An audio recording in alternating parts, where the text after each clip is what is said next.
Masih bersama kami di Presisi Pagi.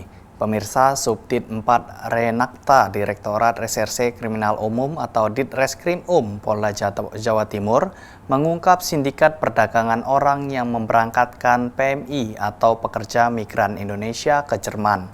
Hasil penyelidikan berhasil menangkap satu orang tersangka inisial TGS alias Y warga Pati, Jawa Tengah. Pemirsa, Polda Jawa Timur berhasil mengungkap sindikat perdagangan orang yang memberangkatkan pekerja migran Indonesia ke Jerman. Kabid Humas Polda Jawa Timur Kombes Pol Jules Abraham Abbas menyebutkan bahwa modus tersangka adalah merekrut dan menempatkan calon PMI untuk ditempatkan ke Jerman. Namun calon PMI tidak memiliki nomor kepesertaan jaminan sosial, yang artinya tidak ada perlindungan untuk calon PMI.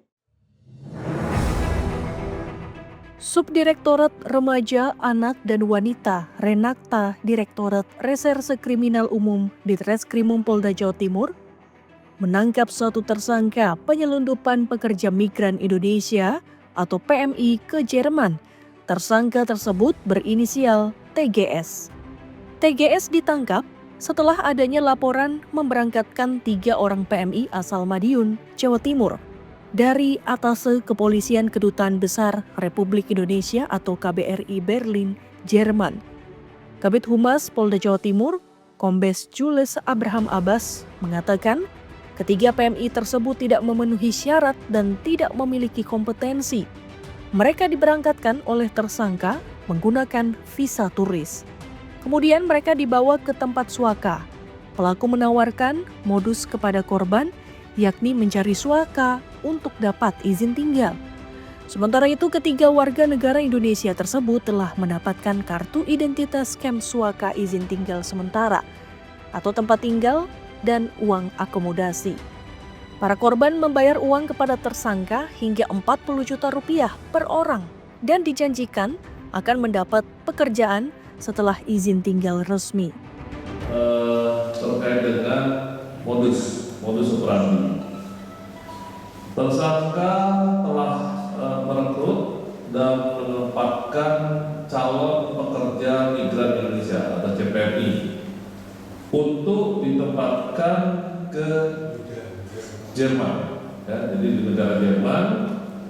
Adapun PMI tersebut tidak memenuhi persyaratan, sebab para calon pekerja migran Indonesia tidak memiliki ID dari Dinas Tenaga Kerja atau Disnaker setempat. Kemudian tidak memiliki sertifikat kompetensi, berarti yang bersangkutan tidak memiliki keahlian. Perbuatan tersangka melanggar Undang-Undang Nomor 18 Tahun 2017 tentang perlindungan pekerja migran dengan ancaman pidana penjara maksimal 10 tahun. Dari Humas Polda Jawa Timur melaporkan untuk Polri TV. Demikian informasi yang dapat kami laporkan. Saya Bribda Chandra melaporkan untuk Polri TV. Salam presisi. Dalam semangat mempererat tali silaturahmi dan memperkokoh pengabdian di masa purna tugas, Polda Kalimantan Timur menggelar syukuran peringatan Hari Ulang Tahun ke-26 Persatuan Purnawirawan Polri atau PP Polri di Gedung Mahakam Mapolda Kaltim. Mengusung tema perkokoh semangat pengabdian dan jiwa juang PP Polri dalam mengoptimalkan peran organisasi menuju suksesnya penyelenggaraan Munas 6 tahun 2026. Kegiatan ini dihadiri Wakapolda Kalimantan Timur, Brigjen Polisi Sabilul Alif, Irwasda Polda Kalimantan Timur Kombes Polisi Aloysius Supriyadi, Ketua Umum PP Polri Polda Kaltim Kombes Pol Purnawirawan Sugiono, Ketua Pepabri DPD Kaltim, Ketua Pepabri Kota Balikpapan, Ketua PPA, PPAD, dan PPAU, para pejabat utama Polda Kaltim, serta tamu undangan dari kalangan purnawirawan dan warakawuri Polri. Dalam sambutannya, Wakapolda Kaltim menegaskan pentingnya menjaga semangat pengabdian meskipun telah purna tugas. Wakapolda juga menyampaikan arahannya agar ruang kantor bagi PP Polri segera disiapkan sebagai bentuk dukungan nyata institusi terhadap eksistensi para purnawirawan. Ia menekankan PP Polri bukan sekedar organisasi internal, tetapi mitra strategis dalam menjaga nilai-nilai kebangsaan dan stabilitas sosial. Brigjen Polisi Sabilul Alif juga mendorong para purnawirawan agar terus aktif dalam kegiatan sosial, ekonomi, dan pendidikan. Ia mengapresiasi terbentuknya koperasi yang digerakkan oleh anggota PP Polri sebagai langkah nyata pemberdayaan dan kemandirian organisasi. Melalui peringatan ini, semangat dan loyalitas para purnawirawan Polri di Kalimantan Timur kembali diteguhkan sebagai bagian penting dari sejarah dan masa depan bangsa dalam bingkai NKRI. Dari Humas Polda Kaltim, melaporkan untuk Polri TV. Kapolda Kepri Irjen Pol Asep Safrudin membuka rapat kerja teknis atau Rakernis Ditreskrim Polda Kepri tahun anggaran 2025 di Hotel Aston Pelita Batam pada Rabu 23 Juli 2025. Kegiatan ini dihadiri Direktur Tindak Pidana PPA dan PPO Bareskrim Polri, Brigjen Pol Dr. Nurul Azizah, Irwasda Polda Kepri, para pejabat utama, Profesor Pujiono dari Universitas Diponegoro, Ahmad Sofyan dari Kementerian PPPA, dan Harlas Buana dari BP Batam. Pertama-tama tentu kami panjatkan puji syukur kehadiran Allah Subhanahu wa Ta'ala, Tuhan yang Maha Esa, sehingga pada hari ini saya diberikan kesempatan untuk bisa berdiri di depan rekan-rekan sekalian. Tentu merupakan sebuah kehormatan ketika kami diberikan kesempatan untuk bisa hadir di sini, yang harusnya saya belajar dari rekan-rekan, namun pada siang hari ini saya diberikan kesempatan untuk sharing knowledge. Saya tidak akan menggurui karena saya bukan guru di bidang ini, tetapi paling tidak kami diberikan kesempatan untuk berbagi, yang mana kegiatan pada siang hari ini kami berikan tema menyesuaikan dari tema Rakernis Polda Kepri, Ditreskrim Polda Kepri. Kami berikan tema peran Ditipid Direktorat Tindak Pidana Pelindungan Perempuan, Anak, dan Pemberantasan Perdagangan Orang Bareskrim Polri dalam mewujudkan Astacita melalui penegakan hukum yang responsif dan inklusif terhadap perempuan, anak, dan kelompok rentan lainnya.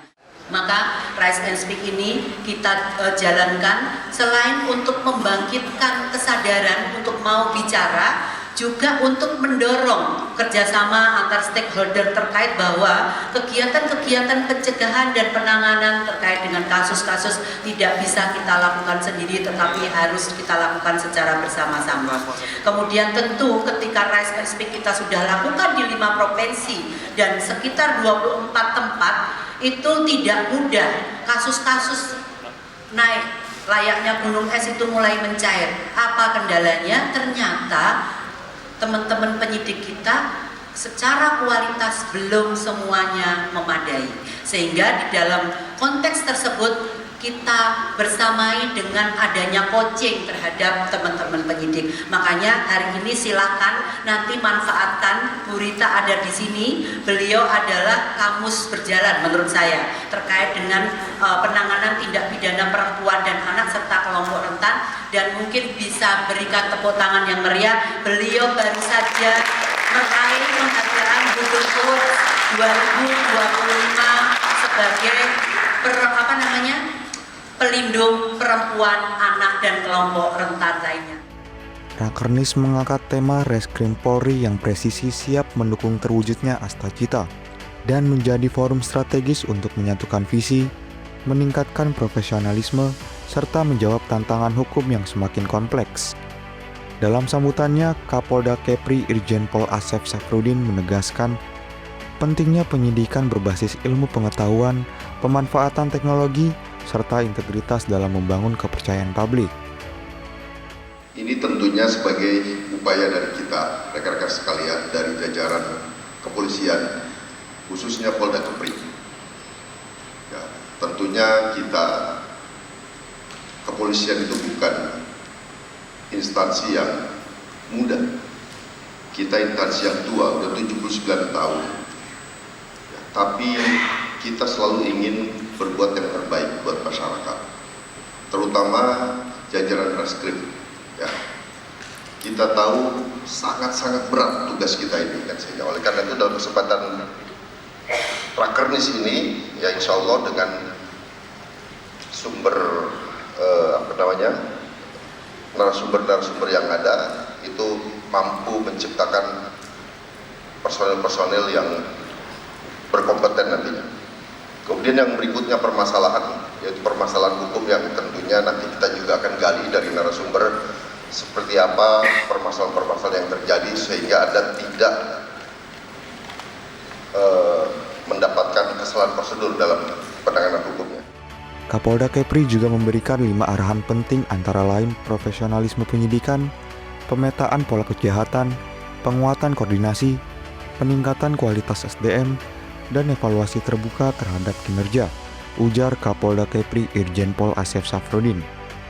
Sebanyak 130 peserta mengikuti kegiatan ini, terdiri dari personil Ditreskrimum, Ditahti, SPKT, Kasat Reskrim, Kanit PPA Polres atau TA, dan Kanit Reskrim Polsek Jajaran. Kegiatan dilanjutkan dengan penyampaian 5 narasumber terkait penegakan hukum inklusif, perubahan KUHP 2026, TPPO digital, kejahatan pertanahan, dan konflik lahan yang berdampak pada iklim investasi. Dari Humas Polda Kepri melaporkan untuk Polri TV.